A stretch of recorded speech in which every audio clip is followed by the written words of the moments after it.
जय भीम, नमो बुद्धाय. बुद्ध धम्म शिकूयात बाबासाहेबांच्या दृष्टिकोनातून या उपक्रमातील आजच्या नव्या सत्रात पुनश्च आपल्या सर्वांचे मनपूर्वक स्वागत करते. बुद्ध धम्म आणि संघ या त्रिरत्नांच्या प्रभावाने आपण सर्व सजीव सुखी होऊयात ही मंगलकामना करते. मित्रमैत्रिणींनो, आपण बुद्ध आणि त्यांचा धम्म हा ग्रंथ आचार्य BC वानखेडे सरांकडून शिकून घेत आहोत. त्यांच्याकडून आपण खंड क्रमांक 1, खंड क्रमांक 2, खंड क्रमांक 3, खंड क्रमांक 4 समजून घेतलेला आहे आणि आपण खंड क्रमांक 5 मध्ये आहोत. आता खंड क्रमांक 5 मधील भाग क्रमांक 5 मध्ये आपण गृहस्थांकरिता तथागतांनी सांगितलेले विनय समजून घेत आहोत. साहेब आपल्याला फारच सुंदर पद्धतीने समजावून सांगत आहेत. मागील प्रकरणामध्ये, मागील सत्रामध्ये आपण सिगाल सुत्त याचा भाग क्रमांक 1 बघून घेतलेला आहे आणि आता आपण भाग क्रमांक 2 मध्ये आहोत. काय शिकायला मिळणार आहे आपल्याला भाग क्रमांक 2 मध्ये हे जाणून घेण्याकरता साहेबांचे स्वागत करूया आणि आजच्या या सत्राला सुरुवात करूया. साहेबांचे स्वागत करूया. वंदना सर, जय भीम. जय भीम सर, स्वागत आहे आपलं दुसऱ्या भागामध्ये सिगाल सुत्ताच्या. आपण खंड क्रमांक 5 मधील भाग क्रमांक 5 मध्ये आहोत आणि मागील सत्रामध्ये फार सुंदर प्रस्तावनेसह आपण सिगाल सुत्ता आम्हाला समजून सांगितलेला आहे भाग 1 म्हणून. आता बाबासाहेबांनी या ग्रंथामध्ये भाग 2 मध्ये जे आपण आम्हाला सांगणार आहात त्यामध्ये पुत्राकरता विनय, शिष्याकरता विनय, पती आणि भार्याकरता, भार्या म्हणजे पत्नी जे तुम्ही सांगितलेलं आहे त्यांच्याकरता विनय, स्वामी आणि सेवकाकरता विनय आणि या सर्व पूर्णच्या पूर्ण सुत्ताचा काय निष्कर्ष निघतो हा निष्कर्ष सुद्धा इथे बाबासाहेबांनी लिहिलेला आहे. तथागतांनी काय निष्कर्ष सांगितलेला आहे. तर आम्हाला हे जे सगळे विषय आहेत हे सगळे विषय या सत्रामध्ये आपण समजून सांगावं ही विनंती करते. आपण मागच्या प्रकरणामध्ये बघितलेला आहे पहिला भाग सिगाल सुत्ताचा. त्याची पार्श्वभूमी अशी आहे की सिगाल नावाचा गृहस्थ असतो. हा मायबापाचा ऐकत नाही, पत्नीला मारहाण करतो, घरामध्ये चांगला वागत नाही आणि घरामध्ये व्यवस्थित वागत नसल्यामुळं प्रत्येक आई वडिलांची इच्छा असते की माझ्या पोराचं मंगल झालं पाहिजे. मग आता काय करावं, तर त्याच्या बापाला वाटलं की हा बुद्धाकडे गेला पाहिजे म्हणून त्यानं प्रयत्न केले. बुद्धाकडे तो गेला नाही. त्याला असं वाटलं की बुद्ध ज्याच्याजवळ आले पाहिजे म्हणून त्यांनी मरताखेपी आपल्या पोराला सांगितलं की बाबा मी मरून राहिलो, तुला जर मुक्ती पाहिजे असेल तर तू पायटी उडजो, नदीवर जाजो, डुबकी मारजो, ओल्या केसाने ओल्या कपड्याने चौरस्त्यावर येजो आणि 6 दिशेची पूजा करजो, त्यानं तुला मुक्ती मिळून जाईल. ही वार्ता बुद्धाच्या कानावर गेली. बुद्धाने आपलं भिक्षापात्र आनंदाच्या हाती ठेवलं. आनंदाच्या हाती ठेवल्यावर आनंदा आणि बुद्ध बिलकुल सकाळी निघाले. त्या चौरस्त्यावर आले आणि सिगालाला पाहून बुद्धाने त्याला डायरेक्ट म्हटलं, हे तरुण गृहस्थ तू काय चालवलं. बुद्धाने त्याला विचारलं. जसं विचारलं तसाच तो काय म्हणते, माझ्या वडिलांनी मरताखेपी मला सांगितलं की बाबू तुला जर जीवनाची मुक्ती पाहिजे असन तर तू 6 दिशेची पूजा करतो, म्हणून मी करत आहो. बुद्ध म्हणते यानं काही मुक्ती भेटत नाही. आता त्या सिगालानं प्रश्न विचारला, कशाने मुक्ती भेटते. बुद्धाने त्याला प्रवचन दिलं. 4 प्रकारचे कर्मक्लेश, हिंसा करू नको, चोरी करू नको, व्यभिचार करू नको, खोटा हे गोष्टी करूच नको तू, याला कर्मक्लेश म्हणतात. याच्यावर चांगलं विश्लेषण मागच्या व्हिडिओमध्ये आहे. 6 प्रकारच्या संपत्ती नाशाची दरवाजे का सांगितली. गृहस्थ आहे ना तू, गृहस्थ असल्यामुळे तुला घर बांधा लागते, मुलं बाळा आहे, लग्न करावंच लागते, म्हातारे आईवडील आहे, दवाखान्यात न्यास लागते, पोरायले मोठं करावंच लागते, त्याचे लग्न करावंच लागते, पुरी पाहुणे आले का पाहुणचार करावं लागते, भिक्षूंनाही आपल्याला पोसावंच लागते, त्यांनाही दान पुण्य करावंच लागते. गृहस्थाला काम करायचं आहे म्हणून त्यांना संपत्ती जमा करणे गरजेचं आहे. गृहस्थांनी संपत्ती जमा करणे गरजेचं आहे बुद्ध सांगतात. पण ही संपत्ती कोण्या दरवाज्यातून जाते ते दरवाजे तू पाहून घे. पहिला सांगितला अवेळी बाहेर भटकू नको. चांगलं पाहिलं आपण, संपत्ती नाशाच्या 6 दरवाजे आहेत, 6 प्रकारचे तोटे होतात. एवढंच नव्हे तर दुसरं सांगितलं सुरा मादक पदार्थाचे सेवन, दारू, अफीम, गांजा, चरस, ड्रग्ज, बिडी, तंबाखू, काय लोकांच्या नांदी आहेत, याचा तू नाद सोडून दिला पाहिजे. त्यानं देखील संपत्तीची धुडधाण होते. त्याच्याही नंतर त्यांनी सांगितलं की जुगार सट्टा खेळणे आता मोबाईलवरच आहे. जंगली रमी म्हणते आता. पहिले माणसं ते हे करत होते ॲडव्हर्टाईज, आता बाया येऊन राहिल्या चांगल्या ॲडव्हर्टाईज करायला त्याच्या, आणि बायाही म्हणते मी खेळून राहिली म्हणते. काय सुरू झालं आता. माणसाचं तर सोडा, महिला देखील त्या कामी लागलेल्या आहे. एवढंच नव्हे तर पापमित्राची संगती जे पापमित्र आहे ते तुम्हाला कुठं घेऊन जातील याचा काही नियम नाही. आणि तेवढंच नव्हे तर नाटक, तमाशा, सिनेमा पाहण्याचं व्यसन आणि आता मोबाईल पाहण्याचं व्यसन रात्रंदिवस अंगावर घेऊ घेऊ पाहायचं मोबाईल. त्यानं इथे संपलं, त्याचं काहीतरी टाका म्हणजे जिभ्या. त्याच्यानंतर मग शेवटचं सांगितलं आळस. आळसामध्ये तू काही झोपून राहू नको, त्यामुळे तुझ्या संपत्तीची धुडधाण होते.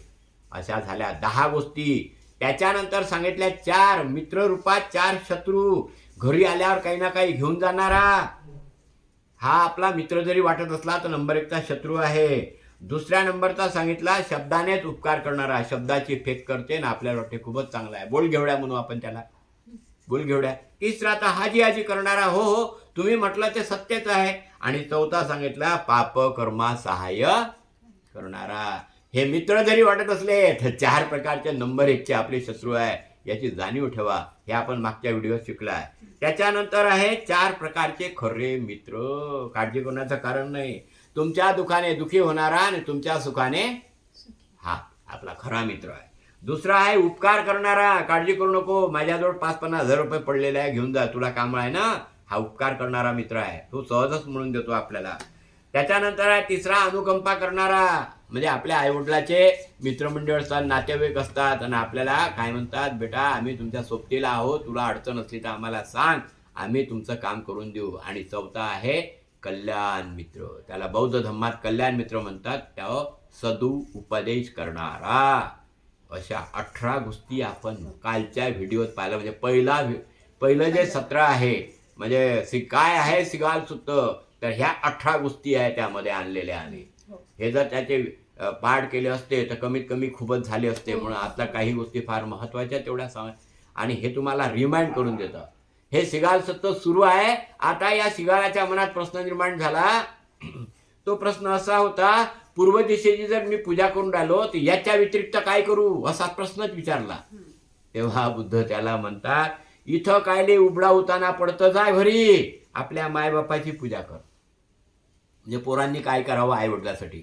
आणि म्हणून मुलांनी आई वडिलाची सेवा करावी. त्यांनी असा विचार मनात आणावा की माझ्या वडिलांनी माझे पालन पोषण केले आणि मी त्यांना पोसले पाहिजे.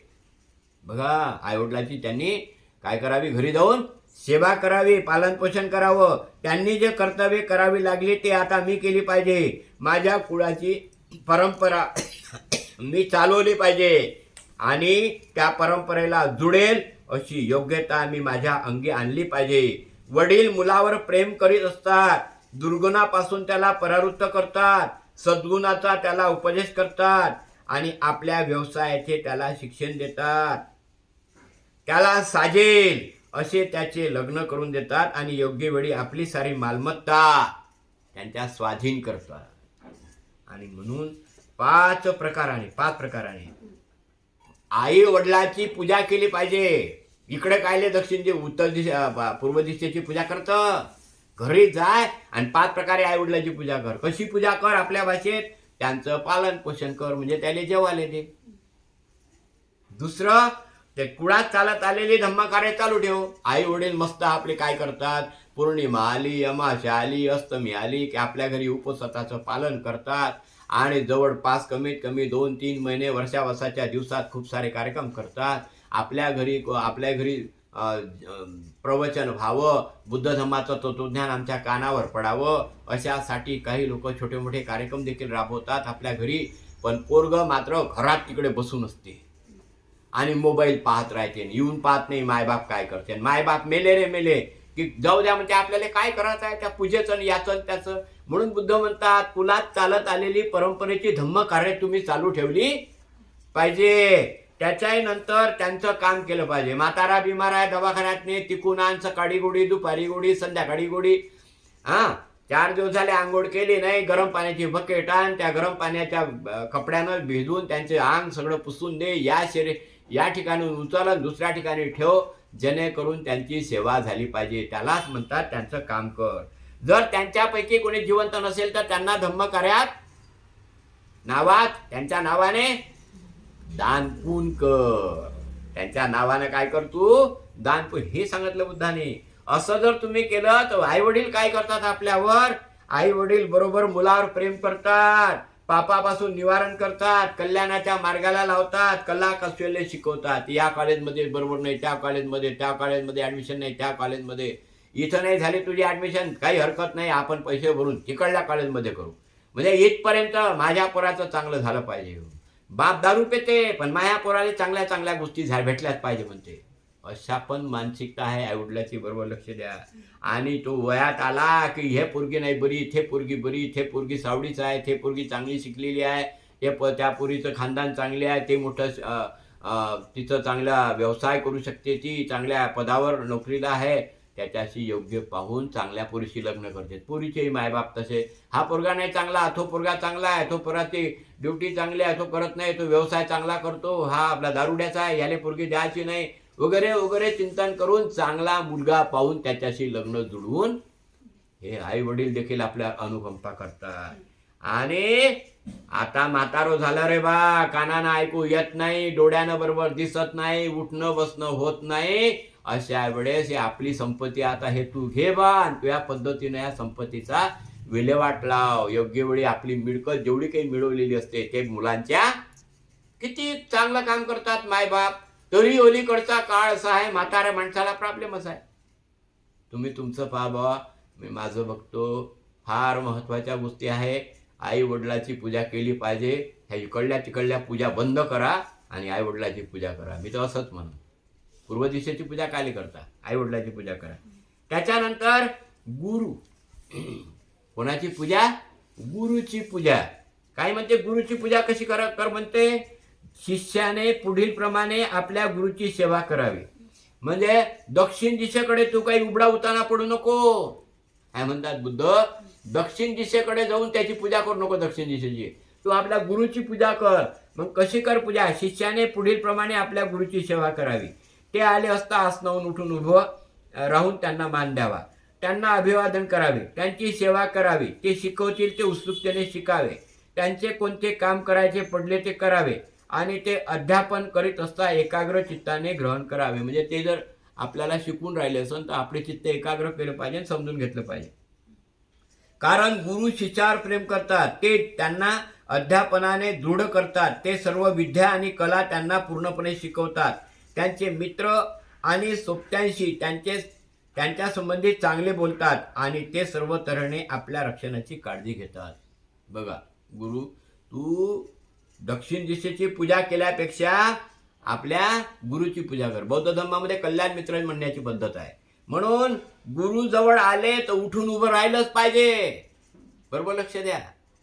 गुरु जवळ आले तर उठून उभं राहिलंच पाहिजे. आजारी पडले तर त्याची सेवा केलीच पाहिजे. आणि श्रद्धा ठेवून ते जे शिकवतात, श्रद्धा ठेवून ते जे शिकवतात ते समजूनही घेतलं पाहिजे. आणि त्यांनी जे उत्तम रीतीने शिकवलं ते आपण शिकलो पाहिजे. श्रद्धा ठेवून शिकलो पाहिजे. बरोबर समजून घ्या. एवढं जर केलं तर चांगले आचरण शिकवतात. त्यांना जेवढे येते तेवढा ते सार आपल्याला देऊन देतात. त्यांना जेवढा येते सार आपल्या मित्रामध्ये तुमची स्तुती करतात. आणि तो शिष्य खूपच चांगला आहे, त्यांच्या मित्र आहेत ना, त्यांच्यामध्ये तो तुमची स्तुती करतात. आणि त्याला कुठेही गेला तर पोट्या पानाला कमी पडणार नाही अशी विद्या देखील शिकवतात. असं म्हणजे गुरुची पूजा केली तर गुरु जवळ आले तर आपण डायरेक्ट ताडकन उठून उभे राहिलो पाहिजे. आणि 5 प्रकारे त्याची पूजा केली तर 5 प्रकारे आपली ते सेवा करतात. तेवढंच नव्हे तर पश्चिम दिशेकडे कशाला उबडा उताना पडतो बापा? घरी जाय ना, आपल्या बायकोपुरांची सेवा कर. मग कशी सेवा कर? पत्नीला मान दिला पाहिजे. म्हणून पतीने आपल्या पत्नीचा सन्मान राखून, आदरभाव प्रदर्शित करून, पत्नीशी एकनिष्ठतेने वागून, तिला सत्ता देऊन, तिला लागणारे दागदागिने पुरवून तिची सेवा करावी. बघा, पत्नीची कशी सेवा करावी म्हणते. अनेक लोकांना असं वाटते पत्नी म्हणजे काय पायामधली चप्पल अशी मेंटॅलिटी आहे. तसेही महिलाच्या बाबतीत आजही एवढ्या मोठ्या सोयी सवलती बाबासाहेबांनी घटनेमध्ये करून ठेवल्या तरी सर्वात जास्त जर प्रॉब्लेम येत असेल तर महिलांनाच येतो आहे. म्हणून बुद्ध काय सांगून राहिले त्यावेळेस, जे महिलांना कसा सन्मान देत आहे. पतीने आपल्या पत्नीचा सन्मान राखून, आदरभाव प्रदर्शित करून पत्नीशी एकनिष्ठेने वागून तिला सत्ता देऊन तिला लागणारे दागदागिने पुरवून तिची सेवा करावी. कारण पत्नी त्याच्यावर प्रेम करते. ती सासर माहेरच्या नातलगाचे आदरतिथ्य करून आपले कर्तव्य बजावते.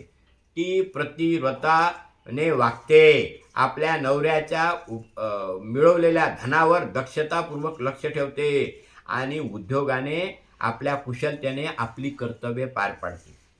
माझ्या भाषेत तर मी असं म्हणन, काय म्हणन, पत्नीची पूजा तिला मानच दिला पाहिजे. कोणत्याही तऱ्हेने तिचा अपमानच करू नका. अन्य स्त्रीशी आपला संबंध ठेवू नका. घरचा कारभार तिच्यावर सोपवला पाहिजे. मग घरचा कारभार म्हणजे काय? अहो 10 रुपयाचा संभार घेते आमची बाई आणि नवऱ्याजवळ 10 रुपये मागायला उभी राहते. तिच्याजवळ 2 रुपये नसतात. घरची सत्ता तिच्याजवळ नसते. अशी कलाकार नवरे आहे आजचे. कमी भारी आहे काय? तुला काय पाहिजे म्हणजे पैसे आणि मस्त पासबुक ठेवते ना, असे करून झोपतेच आपल्या घरी मस्त. आणि त्या बाईले बिचारायला हे सगळं करावं लागते.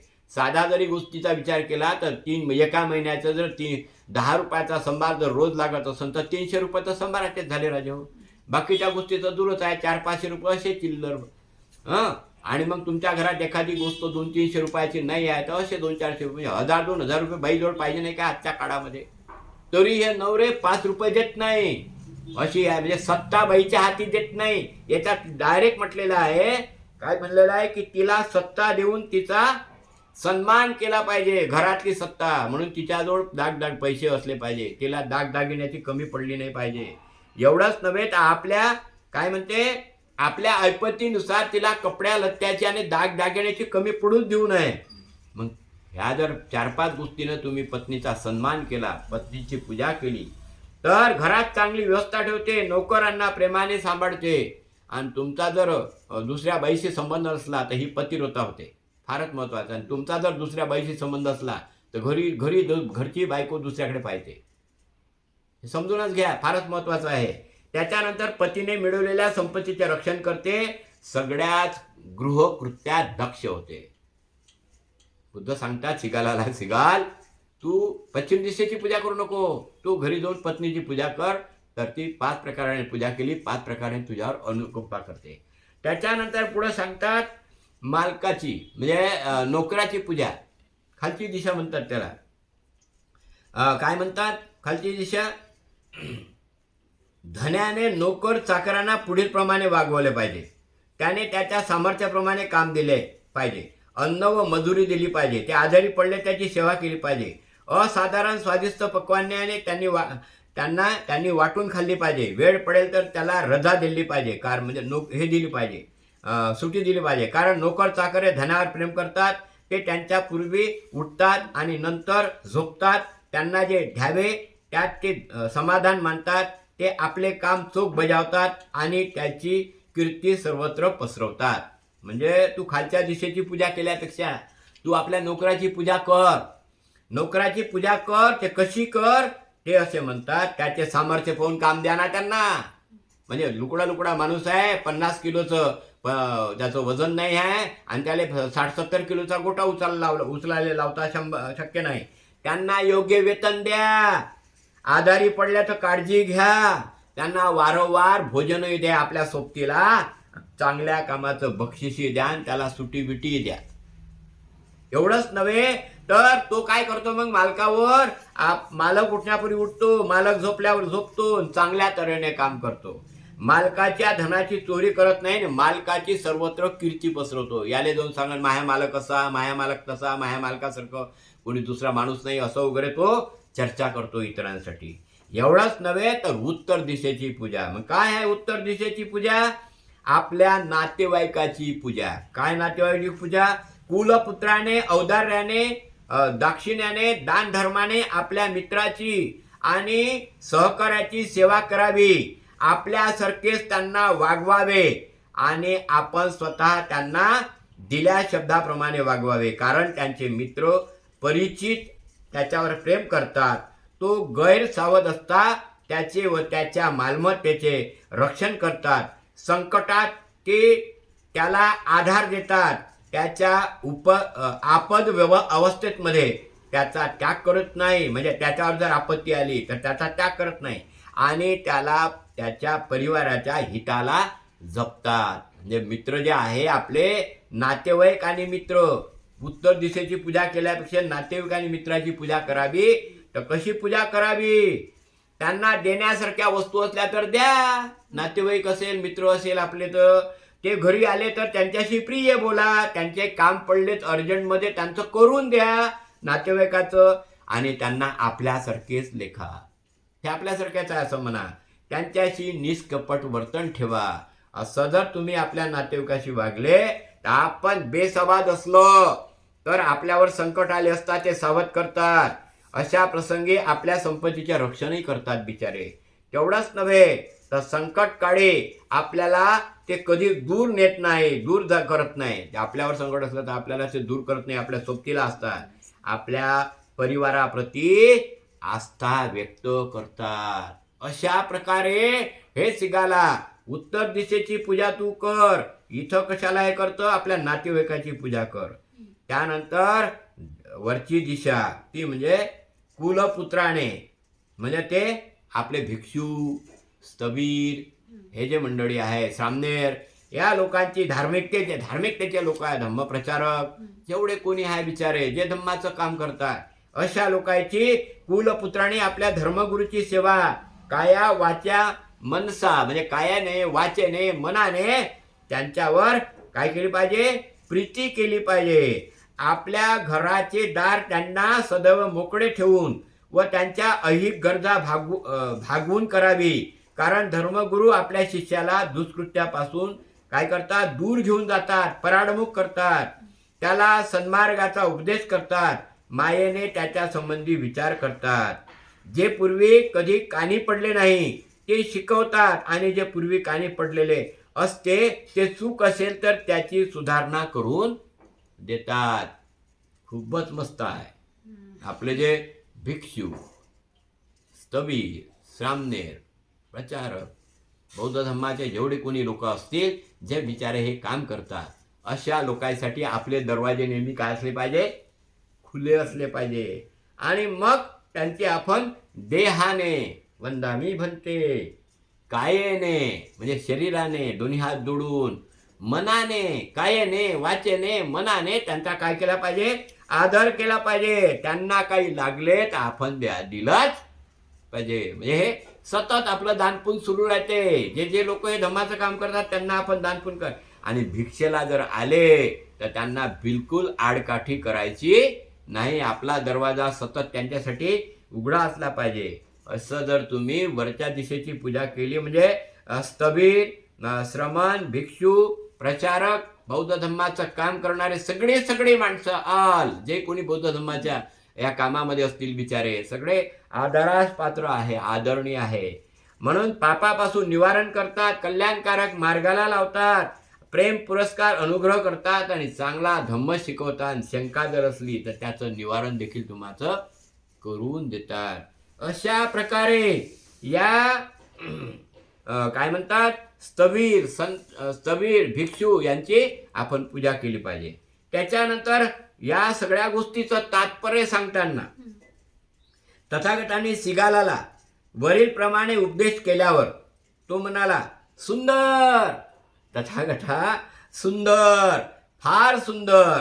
एकदा स्थानभ्रष्ट झालेल्या वस्तू ज्याप्रमाणे परस्थानावर बसवावी, किंवा जे गुपित होते ते उघड करावे, किंवा पथभ्रष्टाला सन्मार्ग दाखवावा, किंवा काळोखात दीप लावावा आणि डोळे वसतील त्यांना सन्मार्ग दाखवावा, अगदी त्याचप्रमाणे तथागतांनी मला अनेक रीतीने सत्य विशद करून सांगितलेले आहे.